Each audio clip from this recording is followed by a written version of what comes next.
बिदाको राजीनामा पछि रघुजी पन्थको बडो चमत्कार। नमस्कार, म तपाईको साथमा पविता बस्नेत। आजको मुख्य समाचार।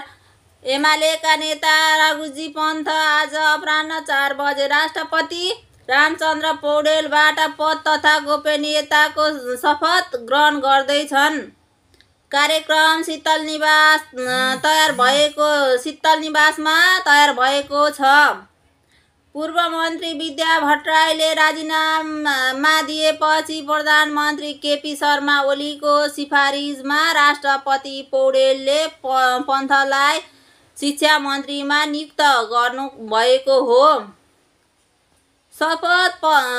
शपथपछि पन्थले आजै कार्यक्रमभार सम्हाल्ने कार्यक्रम छ।